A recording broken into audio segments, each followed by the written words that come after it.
आज हम लोग चालू करेंगे टाइप 27 से। देख रहे हैं टाइप 27 क्वेश्चन क्या कह रहा है। एक दुकानदार की कमाई पहले वर्ष में 25% बढ़ जाती है और अगले वर्ष में 4% घट जाती है। इसी पैटर्न के अनुसार 5 वर्ष बाद उसकी कुल कमाई 72,000 रुपया होगी। तो उसकी वर्तमान कमाई क्या है। तो क्या करेंगे हम लोग, कैसे बनाएंगे इसको। तो सबसे पहले हम लोग पहले साल क्या हो रहा है, 25% बढ़ जा रही है। पहले साल जो है 25% की वृद्धि होती है उसकी कमाई में, और दूसरे साल जो है 4% की कमी हो जाती है। ये बढ़ रही है और ये कमी हो रही है। अब क्या करेंगे, इसका फ्रैक्शन निकालेंगे। तो कितना हो जाएगा फ्रैक्शन, 1/4। और इसका फ्रैक्शन निकालेंगे तो कितना होगा, 1/25। अब ध्यान क्या देना है कि ये बढ़ रही है और ये घट रही है दूसरे साल में, और यही पैटर्न जो है 5 साल तक चलता है। तो पहले साल, दूसरे साल, तीसरे साल, चौथे साल और 5वें साल, 5 साल का निकालना है। तो पहले साल क्या होगा, वृद्धि हो रही है तो 4 से 5। दूसरे साल में घट रही है तो 25 से 1 कम होगा 24, 25 से 24। फिर तीसरे साल में क्या होगी, बढ़ेगी 4 से 5। फिर चौथे साल में घटेगी 25 से 24, और 5वें साल में फिर बढ़ेगी 4 से 5 हो जाएगी। अब लोग हम देखते हैं कौन कौन कट रहा है। 5 से 5 बार में, ये 5 से 5 बार में, ये 4 से 6 बार में, ये 4 से 6 बार में, 2 से 2 बार में, 2 से 3 बार में। अब देख रहे हैं और कटेगी तो 2 से 3 बार में। तो यहां पर कितना आया, 5 5 25।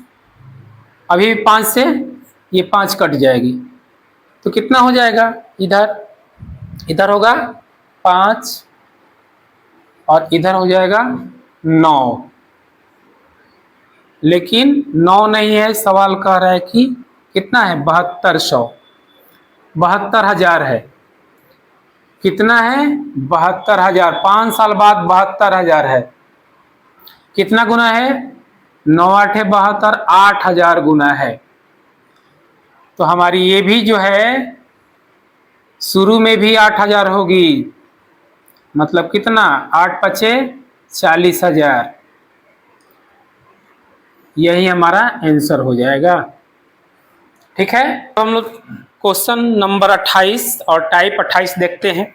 सवाल क्या कहता है, गौरव अपने आय में से 40% हॉस्टल पे, 20% किताब पे और शेष का 50% परिवहन पे खर्च करता है। इसके बाद भी उसके पास 450 रुपया बचता है जो शेष का आधा है। तो उसकी आय क्या थी।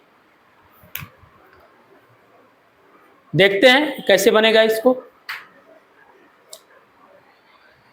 पहली बात, वो 40% किस पे खर्च करता है, हॉस्टल पे। 40% हॉस्टल पे और प्लस में 20% किताब पे खर्च करता है। तो टोटल कितना खर्च करता है, 60%। ठीक है, 60% खर्च करता है। अब कह रहा है कि जो शेष बच रहा है उसका 50% परिवहन पे, शेष का 50% परिवहन पे खर्च करता है। तो हम लोग क्या करेंगे, 60% का फ्रैक्शन निकालेंगे। 60% का फ्रैक्शन कितना आएगा, 60 बटा में 100, 2 से 3 बार में, 2 से 5 बार में, 3 बटा में 5। इसको अगर भिन्न में बदलेंगे तो 3/5 आया। अब क्या करेंगे, 50 का फ्रैक्शन निकालेंगे।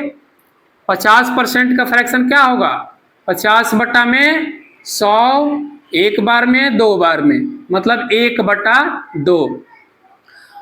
अब क्या करना है कि एक तरफ लिखना है आय और दूसरे तरफ लिखेंगे बचत। 60% वाला है, मतलब 3/5 में देखेंगे। अगर 5 रुपया उसकी आय है, उसमें से 3 रुपया क्या किया, खर्च कर दिया, तो कितना बचाया, 2 रुपया बचत हुआ। इसमें 2 रुपया उसका क्या है, आय है। 2 रुपया में से 1 रुपया खर्च किया तो 1 रुपया बचाया। अब क्या करेंगे, कटा देंगे, 2 से 2 कट जाएगा, इधर बचा 5 और इधर बचा 1। तो आय कितना, 5, और बचाया कितना, 1। लेकिन सवाल कर रहा है कि 1 नहीं बचाया, कितना बचाया है, 450, जो शेष का आधा है। मतलब शेष का आधा है तो शेष उसका क्या हो जाएगा, डबल हो जाएगा। तो 4.5 का डबल कितना होगा, 900। तो अब देखेंगे कि 1 से 900 कितना गुना है, तो 900 गुना है। जब हमारा बचत 900 गुना है तो आय भी हमारी 900 गुना होगी। मतलब कितना, 9×5 = 4500, और यही हमारा आंसर हो जाएगा। हम लोग देखेंगे टाइप 29, और सवाल क्या कह रहा है, किसी आयत की लंबाई में 37.1/2% की वृद्धि कर दी जाए और उसकी चौड़ाई में 20% की कमी कर दी जाए तो उसके क्षेत्रफल में कितने प्रतिशत का अंतर आएगा। यहां पे कह रहा है लंबाई में कितना वृद्धि करना है, लंबाई में वृद्धि करना है 37.1/2% वृद्धि हो जा रही है लंबाई में, और चौड़ाई में 20% कमी की जाती है।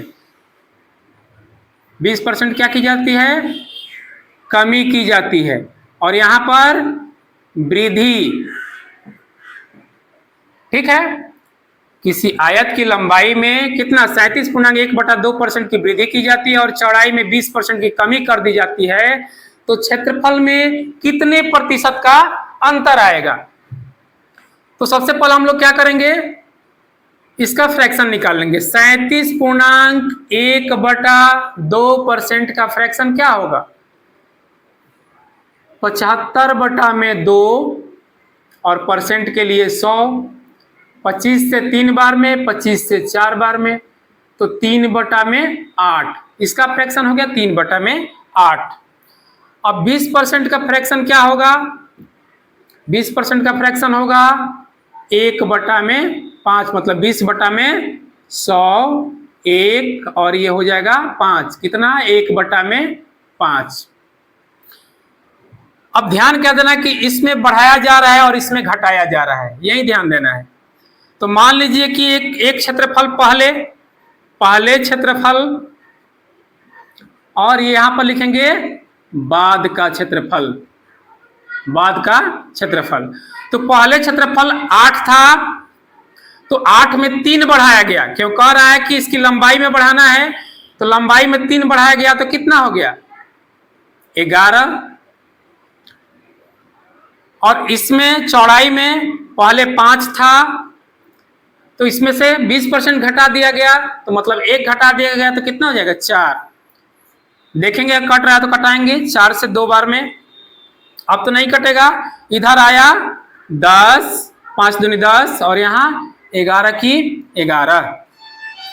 तो अब देखेंगे हम लोग कह रहे हैं कितने परसेंट का अंतर आएगा क्षेत्रफल में। तो पहले क्षेत्रफल था 10, अब कितना हो गया है, 11। कितने का अंतर आया, 1 का अंतर आया। 1 का अंतर कितने पे, 10 पे। और परसेंट के लिए 100, 10 से 100 10 बार में कितना का अंतर आ गया, 10% का अंतर आ गया, और हमारा यही हो गया आंसर। टाइप 30 और सवाल नंबर भी 30। एक पुस्तकालय में 20% पुस्तकें हिंदी में, शेष का 50% अंग्रेजी में, और अंत में शेष का 30% फ्रेंच में। इसके बाद 7700 पुस्तकें अन्य भाषाओं में है।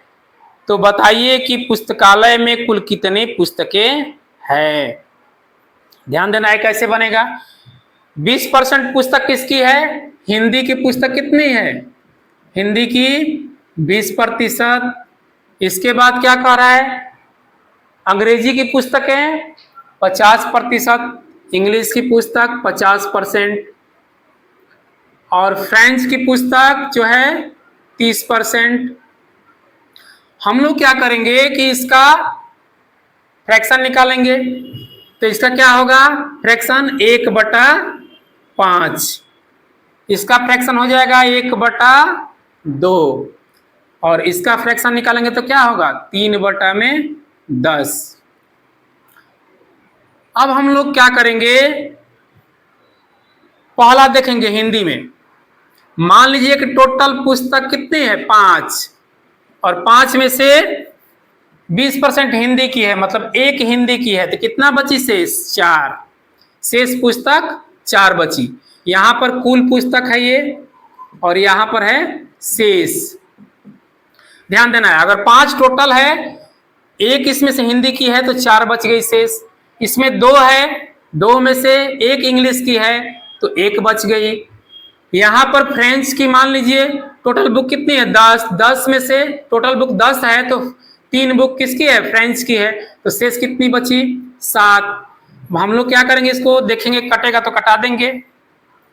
ठीक है, 2 से कटाएंगे 2 बार में और 2 से कटाएंगे 5 बार में। अब ये नहीं कटेगा, गुणा कर देंगे, 5 में 5 से गुणा करेंगे तो 25 और 7 में 1 से गुणा करेंगे तो 7। लेकिन कह रहा है कि सवाल क्या कह रहा है, तो 7 नहीं है, कितना है 7700 है। कितना गुना, 1100 गुना, मतलब शेष पुस्तक 1100 गुना है। तो हमारी कुल पुस्तक भी 25 ना होकर के कितना गुना, 1100 गुना होगी। मतलब टोटल कितना 27,500, यही हमारा आंसर हो जाएगा। चलिए हम लोग आज का अंतिम सवाल देखते हैं, टाइप 31। और सवाल क्या कह रहा है कि यदि किसी आयत की लंबाई में 12.1/2% की वृद्धि कर दी जाए और उसकी चौड़ाई में 33.1/3% की वृद्धि कर दी जाए तो उसके क्षेत्रफल में कितना प्रतिशत का अंतर आएगा। तो सबसे पहले हम लोग क्या लिखेंगे, लंबाई में कितना वृद्धि करना है, 12.1/2%। क्या करना है, वृद्धि। और चौड़ाई में भी वृद्धि ही करना है, कितना 37 पूर्णांक, कितना दिया है 33.1/3%। ये भी वृद्धि ही करना है, इसमें भी वृद्धि ही होगी।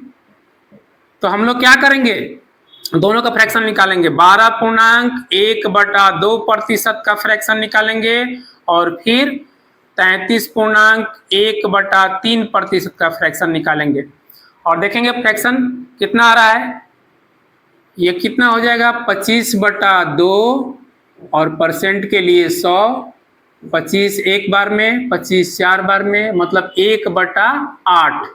और इसका फ्रैक्शन निकालेंगे तो कितना होगा 100/3 और परसेंट के लिए भी 3, 100 से 100 एक बार में, तो कितना हो जाएगा ये 1/3। अब ध्यान देना है, पहले कितना था 8, लंबाई पहले 8 था, 12.5 पूर्णांक 1/2% बढ़ गया, मतलब 1 बढ़ गया तो कितना हो गया 9। ये पहले था और ये बाद में। अब देखते हैं चौड़ाई में कितना है 1/3। पहले चौड़ाई था 3, अब बढ़ जाएगा तो 3 पर 1 बढ़ेगा तो क्या होगा 4। अब हम लोग देखेंगे, अगर कटेगा तो कटा देंगे, 3 से 3 बार में और 4 से 2 बार में। इधर बचा 2 और इधर हुआ 3। पहले क्षेत्रफल था 2, अब हुआ 3। अंतर कितने का है, कितने का अंतर है 1 का। तो तो 1 का अंतर कितने पे? 2 पे। और परसेंट के लिए 100, 2 से घटाएंगे 50 बार में, तो कितना होगा अंतर? 50% का अंतर आएगा और यही हमारा आंसर हो गया। कोई दिक्कत किसी को? ठीक है, तो आज यहीं पे क्लास समाप्त करते हैं।